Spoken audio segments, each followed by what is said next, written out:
Hi, my name is Sibahle and welcome to the Live Again podcast.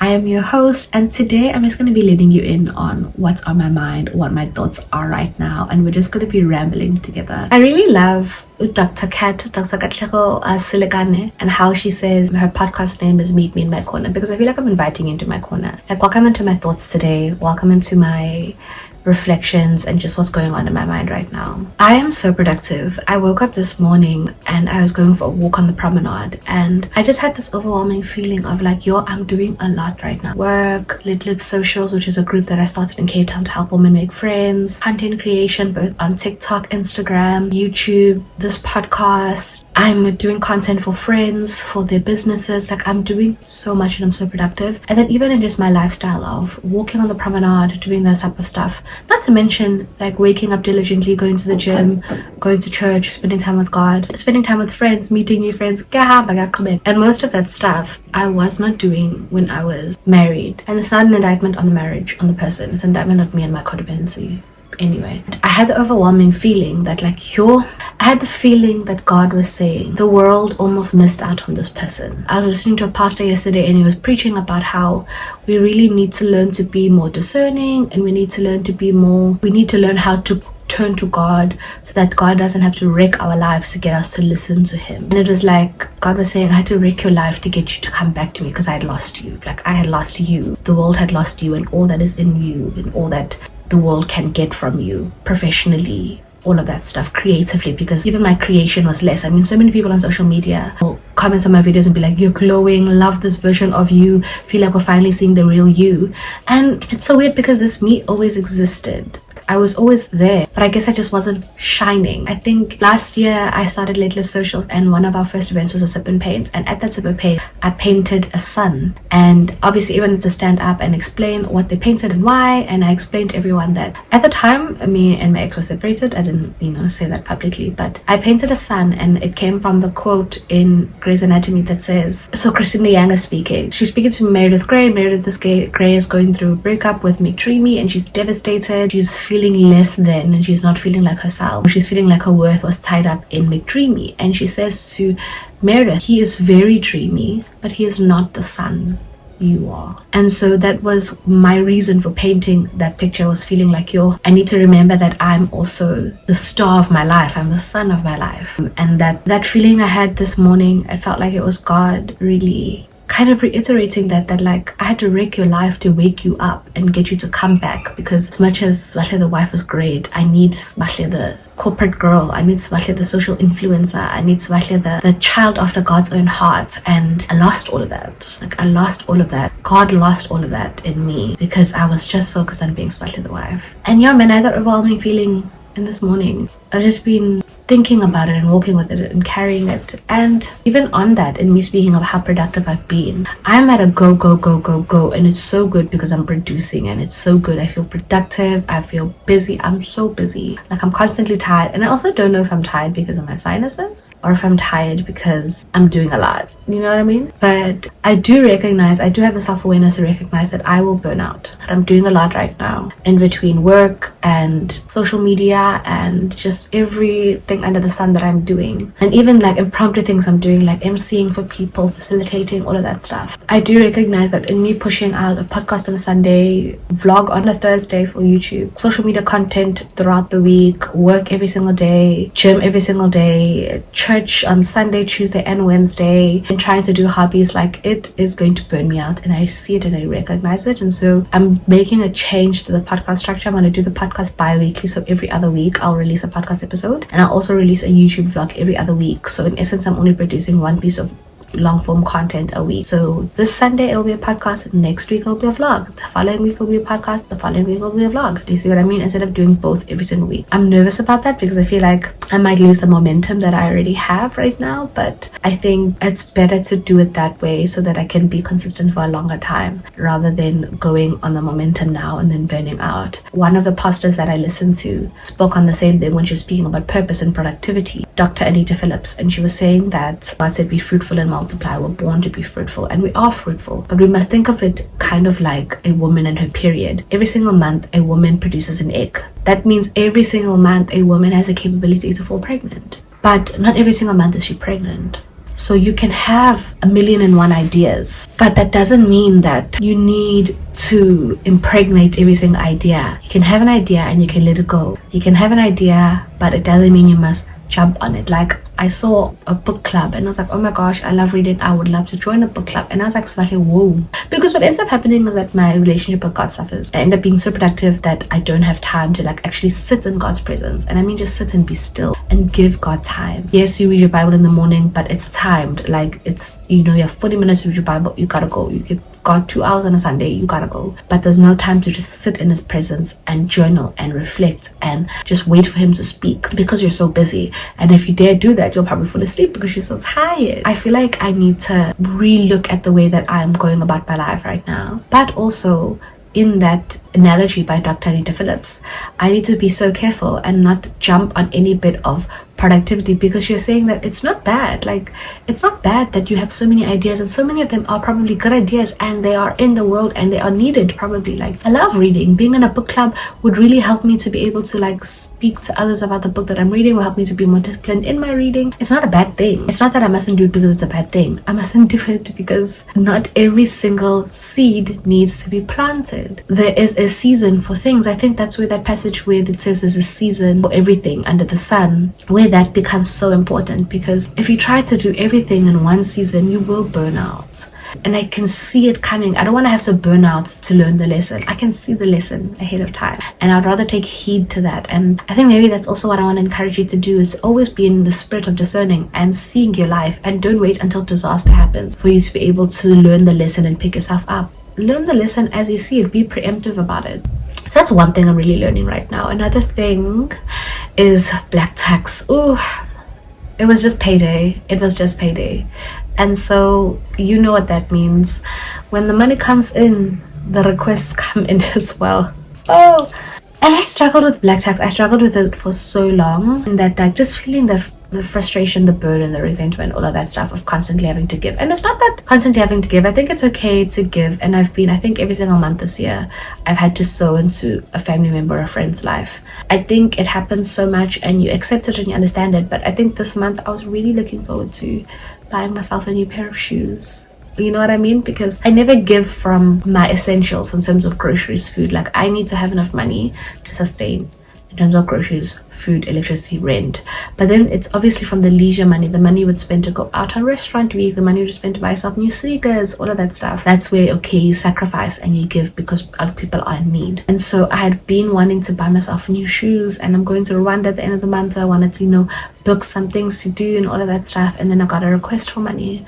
And it was just like I finally felt like I was going to be able to do something for myself. But what God has been teaching me lately also about black tax, and when it comes to that, is that a lot of people ask me, specifically when the separation happened, Uba, am I okay financially? Like, where am I staying? Am I going to be able to afford rent? What about my car? All of that stuff. What is going to happen? And the way God has sustained me, like God has sustained me in ways that are unimaginable, I have not wanted at all. And the one thing that He's taught me is that when I perceive God as my source, then I'm never stressed. So if I perceive that my money and my source of sustenance to be sustained, my source of sustenance comes from God, it doesn't come from my salary, it doesn't come from my side hustles. I am sustained by God.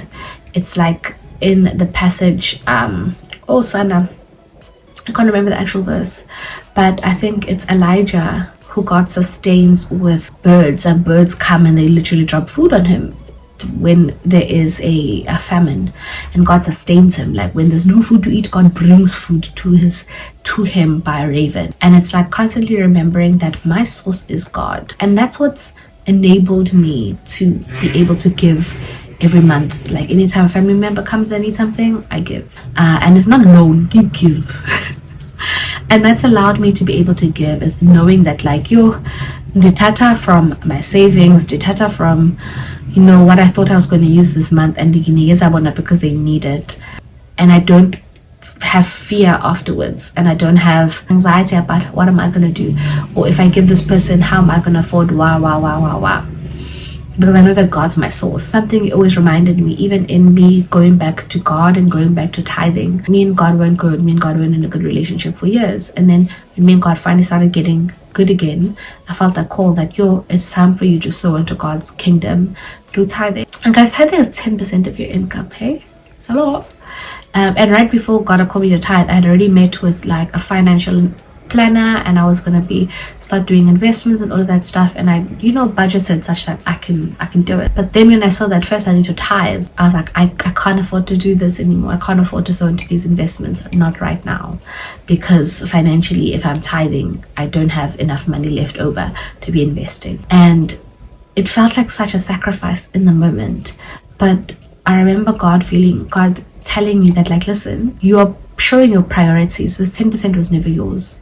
Think of your salary as minus that 10%, because your salary starts there.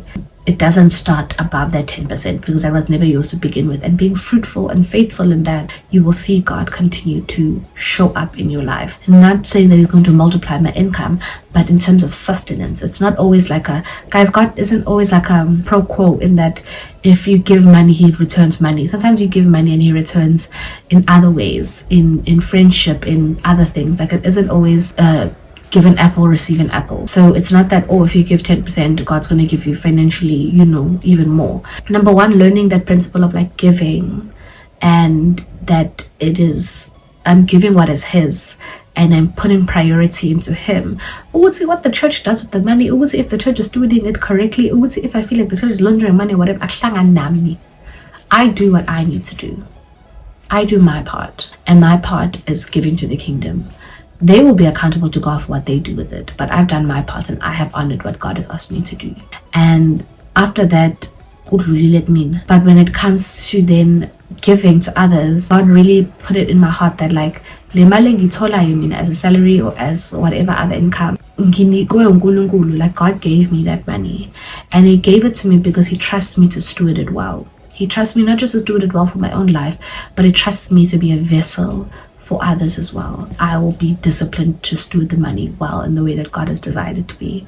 And so that's what's been sustaining me throughout the year. And I think I just had like a little bit of a breaking this time around, just because I was like, I've been diligently stewarding and stewarding as God has asked me to this whole year, and I just thought that maybe this 1 month it's just gonna be for me, and it wasn't. And I had to like bring myself back to myself and do as I was asked. I mean, of course, there's like putting in boundaries in place, and not making people leeches and teaching them to be self-sustained. But then when people have emergencies, and if they're not in the position to have their own income, God has given me money, and me giving is not in vain. It's not like I'm giving and then I'm just without. Like, God replenishes, and every single month that I've given, I've never reached the end of the month and not had.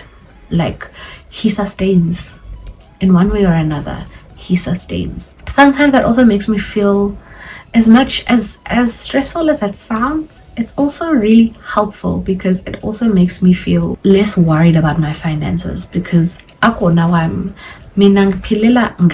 through Him. So He's giving me the money. I'm stewarding it the way He's telling me to steward it. So He better take care of me. Like, He better take care of me. It's on Him.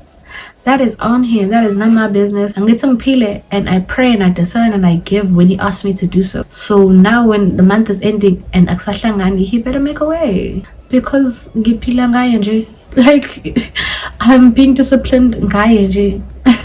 So yeah, man, that's unpack tax. I had to pull myself towards myself and remind myself that, like, God is my source, and He has never failed to sustain me, and He continues to sustain me. When I stress, a new campaign comes up, a new opportunity comes up, something else comes up, when I feel like I'm reaching the end of my ability.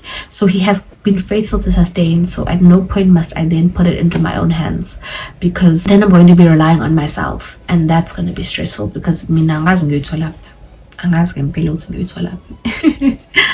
and I think the last thing I wanted to talk about is discipline. In the beginning of the year, I had a conversation, and I've been trying to cultivate discipline for a while. disciplined and reading my Bible diligently, doing all that stuff. And it's been really hard to be consistent and to actually, cultivate that discipline. And at the beginning of the year, I had a conversation with my cousin, and oh, guys, that conversation, it really. He was saying that, like, oh, he really admired me. Like, in high school, I was so disciplined. And he's older, he's way older than me. He's a doctor, also owns his own medical practice, like very, and he always said that he was, the smart one in the family, the one everyone looked up to, that child that everyone is told to, be like that. And he always looked to me the same way of like, he's so proud of me. He sees the way that I'm so diligent and so disciplined, and I work hard and I achieve academically at school. And he basically was like, he saw how disciplined I was, and he was like, that is such a beautiful trait. And hearing that when you're struggling with discipline, with cultivating consistent discipline, is so hard. But then he said that no one wants to be disciplined. No one wants to wake up early and study every single day and go to the gym and work out and do it. No one wants to do that. Like, you do it because you have to do it. You wake up and you do it because you have to do it. You cultivate the discipline, and it's not easy. You would rather be doing something. It's not a natural craving you have to do. Just wake up and get back from school and study and read your Bible and do it. It's like the natural inclination is to watch TV, is to go out with friends, is to rest, all of the other stuff. But you wake up and you do it because you've decided to do it. And him saying that, I think it kind of clicked, because I think I'd been wanting to be disciplined, but I think I had been wanting to want it. You know what I mean? I'd been wanting for myself to actually desire it and to crave it and for it to come easy. And him saying that, dude, it doesn't come easy. Like, you actually force yourself to do it, and you do it because of the outcome will be better, and you'll actually want to do it by the time you're doing it. But it doesn't start from a position of wanting to do it. You do it because you have to do it, and you've decided to do it, and you're going to stick to your word, and you're going to be consistent. And in being consistent, you ultimately develop a craving for it, develop a desire for it, develop a want for it, as you see the fruits of it starting to manifest. That really got me, because even now, like, work has been so crazy that my rhythm and my routine has been thrown into a whack, and now it's starting to calm down again finally, and I feel like I can start going back to my rhythm and my routine. And it's so hard once you've broken a routine to get back into it. Once you've stopped waking up early consistently to read your Bible and go to the gym, it's so hard to wake up again. You wake up tired. There's so many excuses under the sun. And now that I'm getting back into that rhythm, I have to tell myself that, okay, Sibahle, you don't want to wake up early. You don't want to go to the gym. You are tired. You would rather be watching TV. You would rather get a few extra minutes of sleep. It's fine. You don't want to do it, but you're doing it. You are doing it. You're going to do it, and you're going to be consistent, and you're going to wake up and do it, even if you don't feel like it. And the longer you do that, the longer you force yourself to be disciplined and consistent and do it, even if you don't feel like it, you ultimately start feeling like it. It starts becoming your routine, and it starts feeling natural. It starts, you start actually wanting to do it, and it becomes a routine that is enjoyable. But you have to push yourself through that phase of it not being enjoyable. And so that's what I need to do this week. I'm going to start pushing myself every single day to wake up early and go to the gym and to read my Bible. And I think usually after like 2 weeks of forcing myself to do it, it stops feeling like a force. It starts, just being a part of my day. So yeah, if you're struggling with discipline, it's not easy for those that are disciplined. We don't do it because it's not natural to us. It's not our personality traits. We're not disciplined people. We wake up and we decide to be disciplined, and we do it. And then after we've done it, it eventually becomes natural and it becomes who we are. But we're not disciplined people by nature. We decide to be disciplined, we stick to the plan, and eventually the plan becomes us. So yeah, that's just my thoughts. That's just my mind right now. That's just my corner at this day. I don't feel like I emphasized on any single point. There wasn't any huge lesson. These are just things I'm going through right now, and my thoughts in my mind. On the topic of sticking to the plan, one thing that really helped me in my spiritual journey is understanding that struggles will come. The Bible guarantees that you will have struggles in this world. It's not an if, but, or when. You will have struggles, you will have temptations, you will have hard things you go through. And so anticipate them. Expect them. Don't be shocked by them. Anticipate to be tired when you wake up. Expect to be tired. Expect to be, upset. Expect people to piss you off. Expect it. And when you're still good, when it's still now, the night before you have to wake up, when it's still now, the day before you go into that street where people are going to be driving insane, decide what you're going to do when the struggle comes. Decide now that when I wake up and I'm tired, if I'm feeling too tired to get up, my plan is to turn the light on, jump out of bed, do this. You know what I mean? Decide now when you're good what you're going to do when you're bad. Decide now that if I'm driving and someone hoots and starts speaking profanities at me, what am I going to do? Because when you're already in the midst of that struggle, it's too late. You need to have decided your course of action beforehand. And that goes throughout life. Like, you know that people are going to upset you. You know you might be triggered when you see someone. You know you might start feeling discouraged when you're at work because wara wara wara. So decide beforehand what you're going to do when you get there.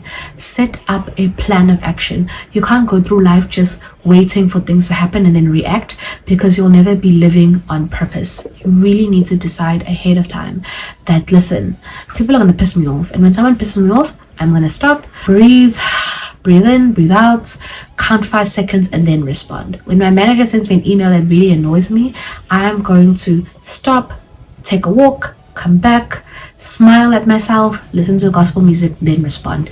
Create systems in place so that you know what you are doing when the struggle comes, so you know how to get through it. Because if you wait for the struggle to come to decide what you're going to do, you're going to end up being subjected to whatever emotions you're going through at that time, and you can't live like that. You really can't. So yeah, even in discipline, decide what you're going to do when you get home from work and you're too tired to go to the gym. What do? You decide what you do when you're at work and someone's annoying you, but you decide now while you're good, and implement it and stick to the plan. Regardless of what happens, stick to the plan. Do not cave to your emotions. Stick to the plan. Let your emotions work for you. Don't work for your emotions. Don't be a slave to your emotions. Don't be a slave to your feelings. Your feelings are indicators of what you're going through. They're signs and signals, but they shouldn't be the rulers of your life. They should be helping you to understand what's going on in your body, but they shouldn't be the thing that decides what is happening in your life. Then you're just a slave to your emotions, and it's ruling you. You're not using it. So yeah, man, that's just what's on my thoughts. That's today's episode. Nothing crazy, nothing set and structured. These are just my thoughts right now, and I hope you enjoyed this. Please do not forget to like, share, and subscribe. Please do not forget to share this. If you're listening on Spotify or on Apple, please can you rate and review? Please, please, please. That really helps my podcast to grow. I really appreciate that, and I will see you in 2 weeks. I'll see you in 2 weeks. Bye.